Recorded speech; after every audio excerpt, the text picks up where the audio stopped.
Guillaume normalement devrait être là, mais il a eu un empêchement. Mais pas de souci, hein, il a un mot d'excuse de sa mère. Je vous prie d'excuser mon fils qui n'a pas voulu venir parce qu'il ne peut pas encadrer Frédéric Becbédé. Donc vous l'aurez deviné, je sors de L'amour dure 3 ans de Frédéric Becbédé, adapté du roman L'amour dure 3 ans de Frédéric Becbédé, qui raconte l'histoire d'un auteur, enfin d'un chroniqueur littéraire, qui vient d'écrire un livre qui s'appelle L'amour dure 3 ans.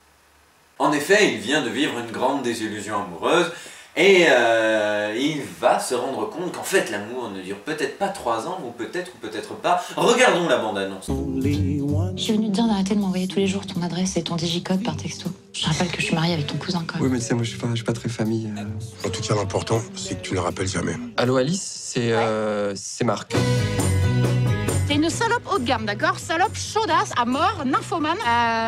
Je veux voir la langue, hein. Tu lui manges la bouche, d'accord? Carrément comme ça, regarde.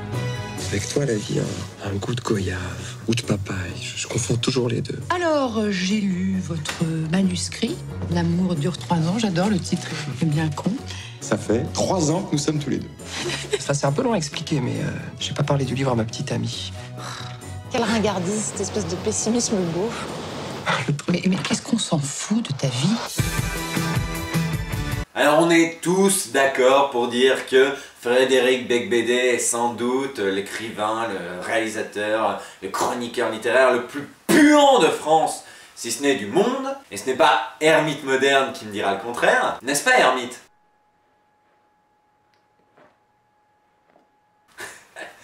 Sacré Hermite. Alors donc autant Frédéric Becbédé est puant, autant j'aime assez ses livres. Autant L'amour dure 3 ans que 99 francs, Window of the World, Nouvelle sous extasie que j'aime beaucoup.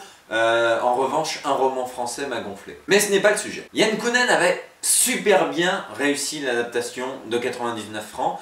Moi j'adore 99 francs, je trouve que c'est sans doute un des meilleurs films français de ces 10 dernières années. Mais Frédéric Becbédé récemment disait oui, je suis pas très satisfait de l'adaptation, quand même, j'étais moyen. Alors que dans les commentaires audio du film, il a l'air mais super emballé. Mais bon, pour vendre un film, c'est mieux de dire que ce qui a été fait jusqu'à présent était mauvais. Donc alors Becbédé, qu'est-ce qui vaut ce film qu'il adapte lui-même à partir d'un roman qu'il a écrit lui-même? Alors le début du film est puant, presque autant que Becbédé. C'est-à-dire on se dit oh putain. Surtout qu'en plus, derrière, il y a les Gugus qui rigolent à chaque trait d'esprit, on va dire. Donc au début, on a très peur.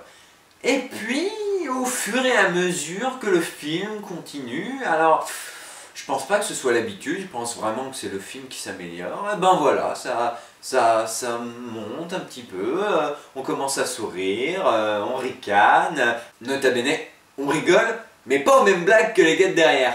Marrant, hein? Donc voilà, le film s'améliore au fur et à mesure, en dehors de la fin qui est très, comment dire, convenue. De manière générale, le film reste quand même assez convenu, alors que 99 francs sortait vraiment des sentiers battus, au niveau visuel, au niveau du rythme, etc. Mais la fin de 99 francs est à chier, et celle-ci est à chier aussi. Les acteurs sont plutôt bons.